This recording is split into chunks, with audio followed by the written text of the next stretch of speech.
Events by Birdie. Oh my god, this fly. I'm better.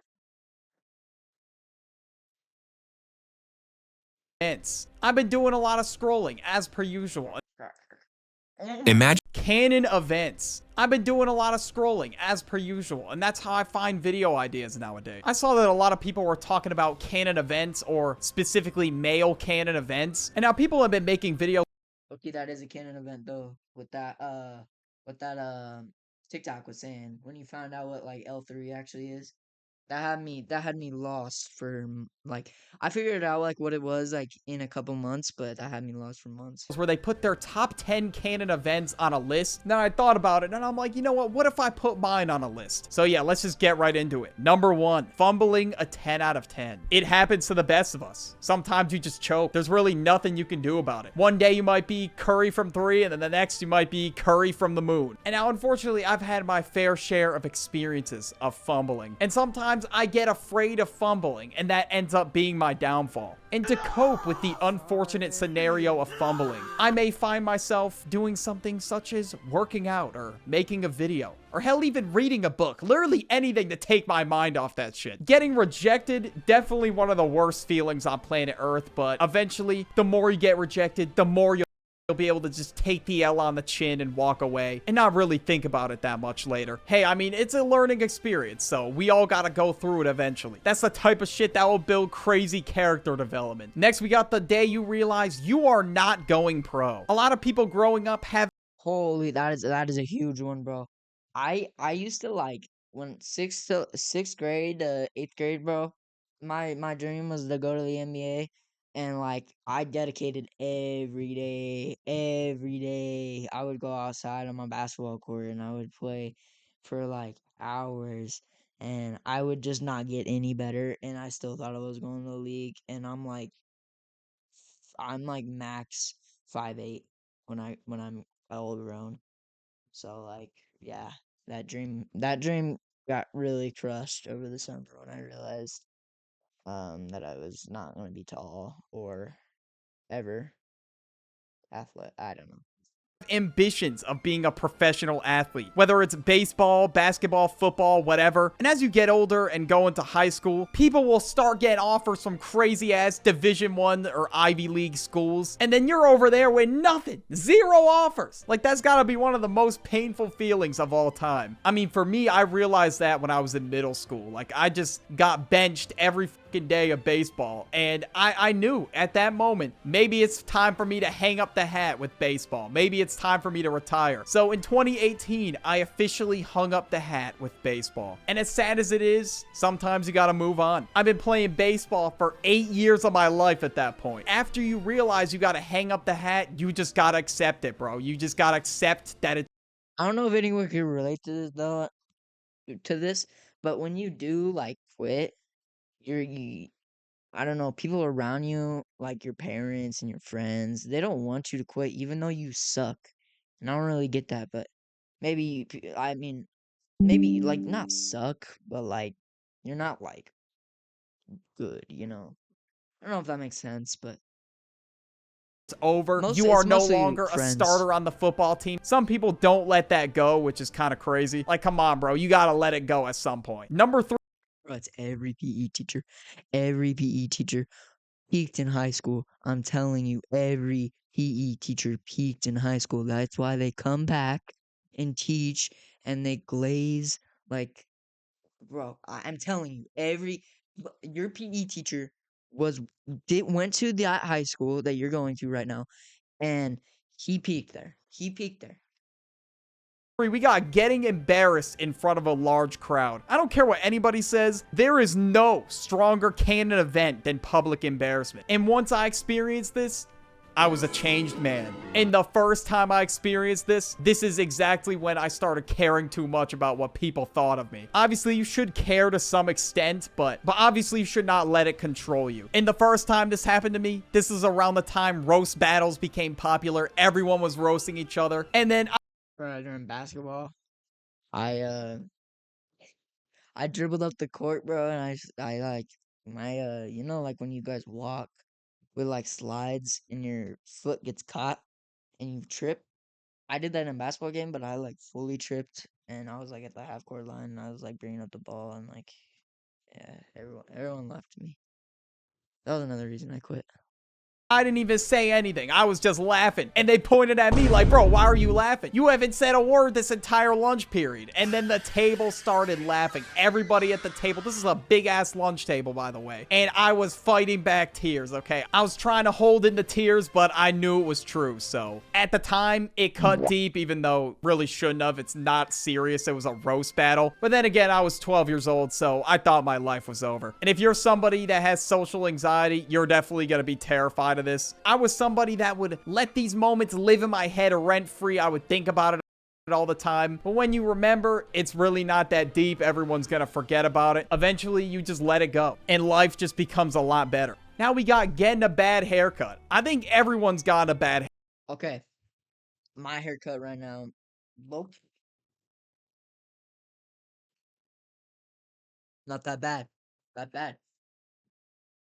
6th grade haircut right here. 6th grade haircut right here. And that's how it was. This was my haircut from this right here was my haircut from I think like kindergarten, 1st grade through 6th grade, and then in 7th grade I had good hair. 8th grade I got a buzz cut. I mean until now, till high school, I've not had a good hair. Except 7th grade. 7th grade was pretty good hair. Haircut at least once in their life. And if you did it, So like my whole life I've gotten a bad haircut. Except now. well, I guess you're just really lucky. That's why you gotta find somebody to cut your hair like every single time. You just can't get a random barber because you don't know if they're gonna mess it up. You don't have a barber or stylist that you're locked in with. Yeah, dog, it's like playing Russian roulette with your hair. You don't know who is gonna cut your hair. You don't know if they're even qualified to cut hair. This might be their first day on the job, and you may walk out of there bald. I don't know. Most likely not, but you get the point. And I know I'm yapping a lot, but like, yeah, that's true what he said. Like, if you don't find like a good barber, because that's like not what I did. I went to random places throughout elementary and middle school. I went to like stylists one day, Walmart barbershops another day, barbershops another day. But like now I have like a main barber and he knows exactly what I want when I walk in and he does that exactly every single time. So that's like what you want to find, you know. Otherwise, no during point. this bad cut era, your social life just gets hit with a huge nerf. Your friends are probably gonna roast you. You're gonna be sentenced to 2 months with no female interaction. It's over. I don't know if we were just born for this cutscene to be installed into our life, but literally everybody goes through this for some reason. Like, so many of my friends have gotten such terrible cuts to the point where they had to restart. Any confidence you had at that point, it gets completely stripped until your hair grows back. Then we got number 5. Discovering insane family lore. There's nothing like finally getting to that age where you start to find out and understand the family lore. And I was just a dumbass kid on his iPad in like the early 2010s, but now I'm tapped into the family lore. I know what's going on. And now most of the lore in the Duckalo family is like, I don't think we really have bad lore at all, to be honest. But sometimes there's a little bit of beef that goes down, and I don't know, it just happens in every family, to be honest. But then don't even get me started on that old photo book. Every family has one, and then you open it, you'll start seeing pictures from like the 1960s. But my family, my one side of my family, they've had like a tradition, like a family tradition of going to a family reunion for since like the 1940s. Like literally the 40s, and they got pictures from 40s till now. And they have not missed a year. And like they did not miss a single year. They only missed 2020. And I mean, I feel like that's valid. It just blows my mind finding out about people that I didn't even know existed. And it really does interest me sometimes looking back at old photos of my family. Like, it is kind of cool to discover the lore of the Duckalo family. Now, if it's bad lore in the family, you'll look at the family members completely different after. And next we have getting roasted for being fat or skinny. One point in my life, Oreo Cakesters was my go-to gas station snack. I was like 100 pounds in the 3rd grade, which is kind of crazy. And by 5th, 6th grade, I mean, No family skinny. I've never really got roasted by my family, but I'm definitely skinny. At school, I mean, same thing. I mean, of course, I'm called short, skinny, but I mean, it's all jokes, you know. It's nothing like bullying. I wouldn't say that's like a canon event for me, like bullying for being skinny or short. You know, of course, people say it, but like, I don't really think it's that bad, low key. I lost the rest of the weight, and I was very skinny until I started going to the gym in 2022. And I actually put on a little bit of muscle. I mean, I'm not skin and bones anymore, but I still got some work to do, obviously. But sometimes that one dude that gets roasted for being fat in the friend group, he'll come back and just turn his life around completely. He'll have the glow up of the century, and he'll just come back a new person. Like, it's pretty much like the Nick Avocado transformation all over again. And this really skinny dudes out there, they're sick of being compared to the SpongeBob photo, so they hit this legendary gym arc and they never look back. Then a couple years later, they're benching 300 pounds like it's nothing. And speaking of working out, everybody has at least searched this video once. How to get abs in 5 minutes. Everybody's done it. I don't care who you are. I know in my Oreo Cakester days, I've never done it. I've never done it. I've never done it. I know a lot of people have done it. I know a lot of people actually admit to it. I know a lot of my friends actually admit to it, but like I've never done it. I've seen the videos before because I was looking for ab exercises, but I've never really searched that up, like how to get abs in 5 minutes. Maybe I did when I was like 10. But I don't really remember. definitely did this for sure because I wanted to get abs in 5 minutes. I was too lazy to put in the work and get them. It had to happen. I needed to get them before the pool party I was going to or whatever it was. And the amount of minutes I wasted watching these videos was insane. But then you start to realize, okay, there's no shortcuts to getting ripped. You gotta put in the work. You gotta work out pretty consistently. Back then, I just had to realize there was no way around the gym. If it was that easy, you could just get them in 5 minutes. We would all have abs. And now we got the first all-nighter. Some of you probably have never pulled an all-nighter in your life, and some of you are like, I pull all-nighters all the time. And if you do, go to sleep, all right? Bro, my first all-nighter was with my friend, like my old friends and his brother. And yeah, I remember that.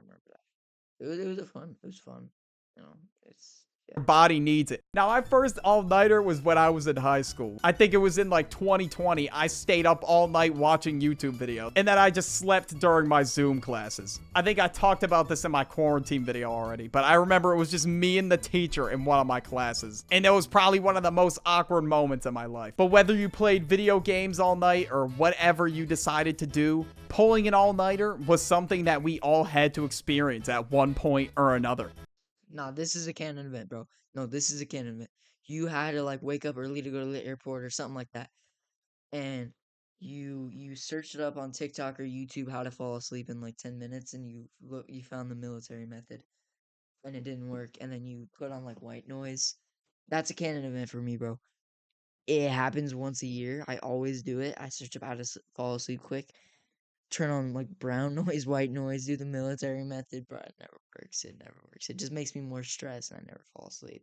And of course, I would get that feeling of nervousness because I know if my parents walked into my room and saw me up at 4 in the morning, they would have been pissed. And I wouldn't have been able to play Xbox with my friends at the time. And this definitely played a part in my garbage sleep schedule because sometimes I'm going to bed at like 3 in the morning, 4 in the morning. It's bad. But once I get older, I'll definitely develop a more consistent sleeping schedule. And now we got running away from home, or running away in air quotes. We've all done it or thought about doing it. I walked about halfway down my neighborhood and I realized I was gonna miss all the dino nuggets, so I needed to come back. But every time I would come back, I felt like that one ant with the bindle, and obviously my parents were responsible for me, so they had to let me inside. They had to deal with my stupid ass shenanigans all day. I really don't know why I thought running away was gonna solve all my problems. Shit gets hard, it happens. Responsibilities pop up, and it was gonna be even worse if I left the house. I don't even remember the reasoning as to why I quote unquote ran away. Like, okay, bro, no one's running away. Now we got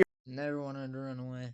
Your first job. Okay, this is at least top 5. There's no way. Everybody has had that one job that's just absolute trash. And my first job was at a supermarket around the time of the pandemic. And I was trying to make the most of it. Talk to coworkers whenever I could. I worked with some of my friends, which is cool, but I barely got to talk to them because the managers would get on my head every time I would, even though there was like not a single soul in the store. And a lot of times I had to deal with bitchy customers, and some people like customer service jobs. And you know what? If that's for you, then I guess go for it. But that shit was definitely not me. That's all I'm gonna say. I dipped as soon as I could. Now we got the feeling of being behind in life. The classic, damn, I'm wasting my life realization will just hit you like a truck sometimes. A lot of times, I spend too much time making YouTube videos, okay? I will admit that. So I had to just go enjoy my life a little bit. The past few months, I took a break from Wordy, so I had to go travel a little bit, hang out with friends more, and just really enjoy what life had to offer. And sometimes when you think you're wasting your life, then you'll realize you're behind. Like, there's already 18-year-olds getting drafted into the NBA. Like, ref, do something. Like, what the hell's going on? But yeah, definitely a wake-up call for sure.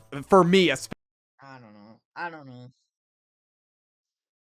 I guess it just depends what you feel like being behind in your life is. I feel like I'm fine. Especially to just get my shit together and start improving. But yeah, jokes aside, obviously not everybody's got to be a professional athlete. You just got to make the best out of your life and just work hard and just keep improving every day. And by working hard, I do not mean doing some stupid ass stunt on TikTok for views, because for whatever reason, there's some people out there resorting to that option. I mean actually grinding towards whatever you want your dream career to be. Another Canon Events gotta be quarantine. I made a video about it on the end screen right now. Just click on it. Quarantine was definitely a canon event. Alright.